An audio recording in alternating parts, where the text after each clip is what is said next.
How's it going, guys? Alex Mendez here for On Gamers, and I'm joined by MarkyB, who just had an incredible match against one of the best Call of Duty teams, or a team that people predicted to do really well, FaZe Black. How do you feel, Marky? Feels really good. I mean, it feels good that sort of win, like winning 6-5. There's like nothing more. Last map in particular, there's nothing more like pleasing than that. That we all stayed composed and we closed out the game. I've lost so many series like that. We just went 5-5 last map and I've lost it, and I've sort of learned from those experiences, and it's just so good to win at this stage as well. MLG, it's good to be representing EU and doing everyone proud out there.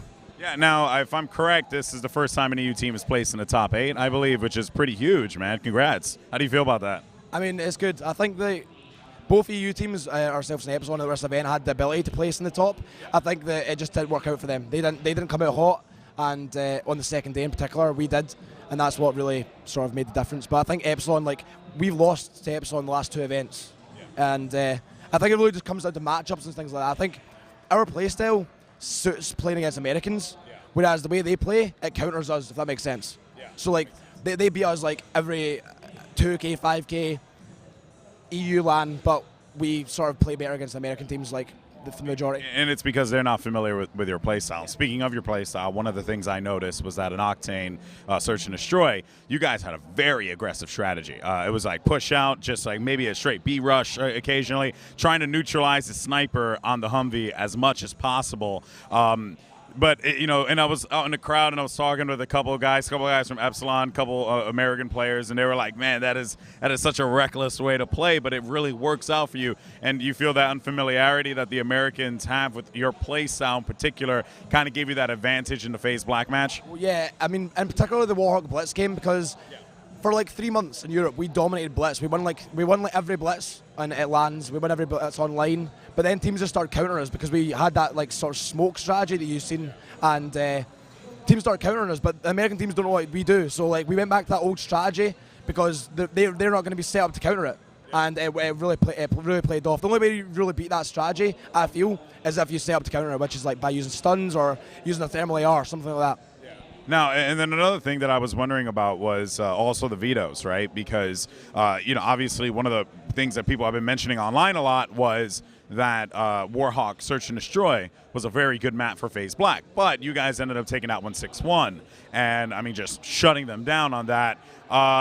Were you just not aware that that is like a map that they're particularly good at, or you just really didn't care and you wanted to play Warhawk S&D no matter what? It's one of our best maps, so, like, although you sometimes look at the best maps for other teams, you also got to look at the best maps for you. So, like, if you feel confident in that map, you're going to really go for it. Like, yeah, exactly. So I think that we just completely countered the way they play it. They sort of, like a lot of the American teams, they sort of have a really sort of reserved play style on S&D. They, like, sit back, play the more sort of like methodical way. And sometimes, like, rushes and stuff, like, catch people off guard. In particular, because you guys don't play against us on a regular basis. You don't know our tendencies and things like that. You don't know what strategy we're going to pull out of the bag, whereas if we're playing against another team in Europe, they know exactly what we're going to do. Now, the next matchup here that's going to be coming up is Envy Chris Black. Winner of that is going to face off against you, I believe, in the next round. How are you feeling about these two teams? I mean, FaZe Black was a challenge, but I was speaking with Blevins, who's was the former owner of Curse, and he's saying that the Curse boys feel incredible. Obviously, Envy, second place CoD champs, very storied team there. But the confidence, I'm assuming you guys are just feeling good, right? Well, yeah, we feel amazing right now, and I think that's the same with Curse Black. They've sort of lost first round, came in a loser bracket run, and we are doing the exact same thing. I honestly don't know who'll win that match, Envy versus Curse Black. I think Curse Black, if they come out hot, first game of the day, who knows, Envy might come out slow. The first game of the day is the most difficult usually. I would like to play Envy because, well, from when we played against them at the Envy LAN before Call of Duty Championships, well, they did have Rambo, so it's a slightly different lineup, but we really matched well. Like, we matched up well against that team.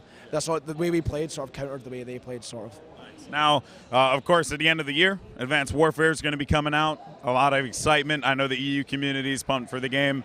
I guess, what are some of the things that you're looking forward to seeing in Advanced Warfare that could benefit not only esports, EU esports, as well as TCM?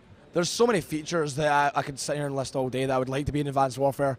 Really, just support from the developers. And the short, there's so many things that I would like to see in the game that I think that could be implemented, that could be possible.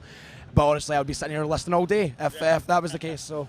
We're not going to do that. Not a problem. All right, well, Marky, thank you so much for your time, man. I really appreciate it. Congratulations once again, and best of luck to you in the rest of the tournament. For more coverage on the Call of Duty event going on here at MLG Anaheim, I'm Alex Mendez. We'll see you later.